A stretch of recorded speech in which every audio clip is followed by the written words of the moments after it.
Welcome to భక్తి ఓం channel. ఈ వీడియోలో హిందూ మతంలో చెట్లు మరియు మొక్కలను ఎందుకు పూజిస్తారో తెలుసుకుందామా? హిందూ పురాణాల ప్రకారం పురాతన కాలం నుండి హిందూ మతంలో చెట్లను దేవుడుగా గౌరవిస్తారు. తులసి, పీపల్, వేప, ఆమ్, అశోక, బిల్వపత్ర మొదలైన మొక్కలు మరియు చెట్లను పూజిస్తారు మరియు వాటి ఆకులను పూజ మరియు శుభ కార్యక్రమాలలో ఉపయోగిస్తారు. అదేవిధంగా అరటి చెట్టును కూడా హిందూ మహిళలు పూజిస్తారు.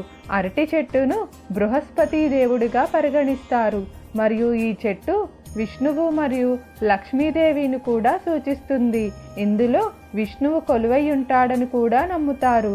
కోరుకున్న జీవిత భాగస్వామిని పొందేందుకు మహిళలు గురువారం ప్రత్యేకంగా అరటి చెట్టును పూజిస్తారు. అరటి చెట్టును పూజించటంలో చాలా దశలు ఉన్నాయి కాబట్టి మహిళలు అరటి చెట్టును ఎలా పూజిస్తారో ఇప్పుడు తెలుసుకుందాం. స్త్రీలు ముందుగా కలశం నిండుగా నీరు తీసుకొని ఆ నీటిలో కాస్త పసుపు పోసి ఆ నీటిని అరటి చెట్టు వేర్లలో నైవేద్యంగా పెడతారు. అరటి చెట్టు దగ్గర పసుపుతో స్వస్తిక్ తయారు చేసి దక్షిణతో పాటు బెల్లం మరియు అరటి పండును ఉంచి ఆపై ఒక దీపాన్ని మరియు అగరబత్తిని వెలిగించాలి.